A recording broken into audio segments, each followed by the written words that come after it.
இன்று அன்பான பாபாவிடம் நான் போகை எடுத்துக்கொண்டு வதனத்திற்கு சென்றேன். சென்றவுடனேயே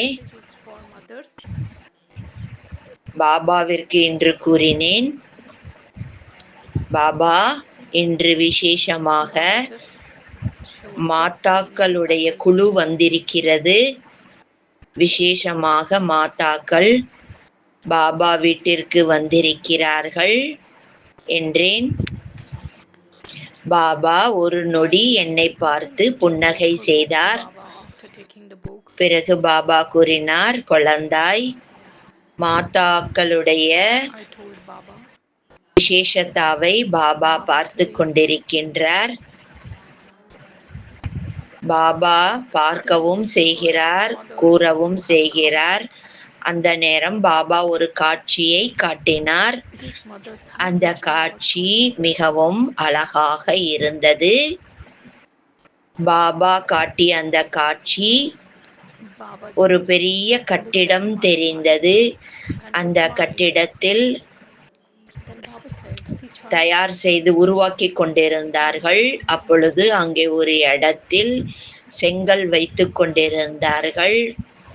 செங்கலுடன் நிறைய பொருளை கலந்து மேலே வைத்து பெரியதாக கட்டி கொண்டிருந்தார்கள்.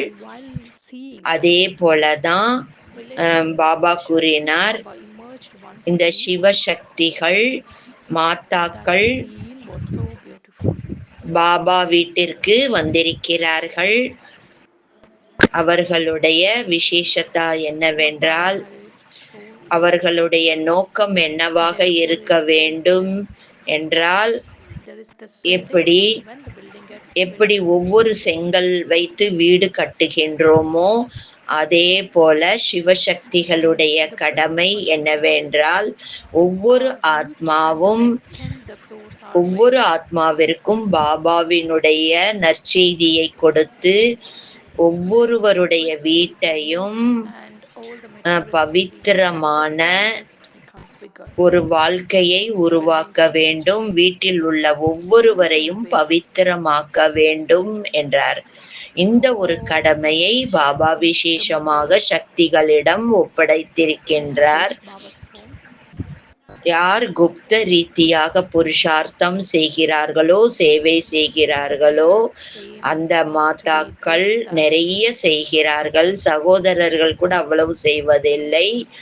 ஆகையால் பாபா மாதாஸ்களுக்காகத்தான் பாபா கூறுகிறார், பெண்ணின் சக்தி என்ற ஒரு பெருமை இருக்கிறது. ஒவ்வொரு மாதாவும் விசேஷமாக இந்த லட்சியத்துடன் இருக்க வேண்டும்.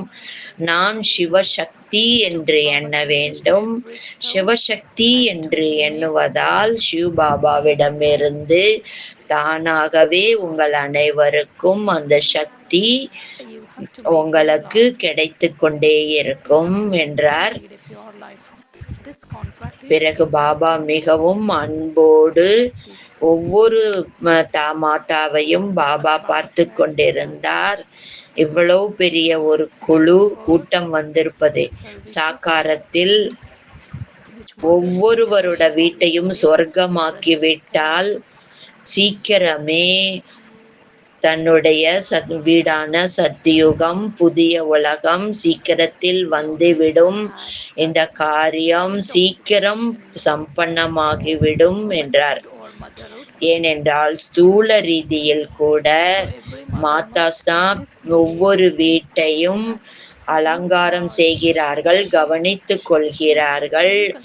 மாதாஸ் தான் எல்லாருமே வீட்டை நன்றாக பார்த்து கொள்கிறார்கள். அதனால பாபா குழந்தையான பிறகு மாதாஸ் ஒவ்வொருத்தருமே லட்சியம் வைக்க வேண்டும். நான் ஒவ்வொரு ஆத்மாவையும், ஒவ்வொருவருடைய வீட்டையும், அவரவர் வீட்டையும் சொர்க்கமாக்க வேண்டும் என்ற லட்சியம் வைக்க வேண்டும்.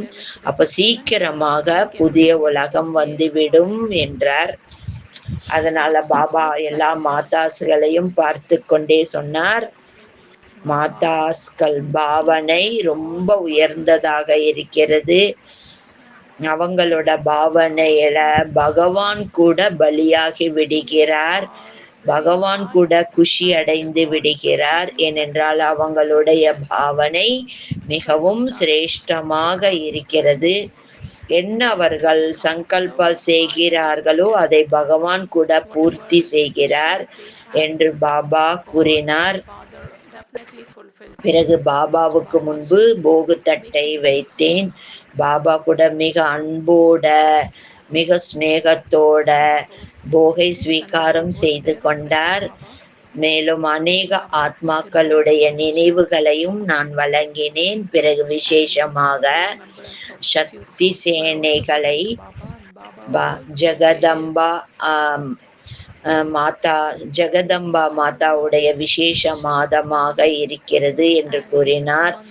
பாபாவோட வீட்டுல சிவசக்திகள் வந்திருக்கிறார்கள், மாதாஸ் வந்திருக்காங்க என்று பாபா கூறி விட்டு எல்லா சகோதர சகோதரிகளுக்கும் பாபா மிக அன்போடு அன்பான நினைவுகளை வழங்கினார். அந்த அன்பு நினைவுகளை பெற்றுக்கொண்டு நான் கீழே இறங்கி வந்து விட்டேன். ஓம் சாந்தி.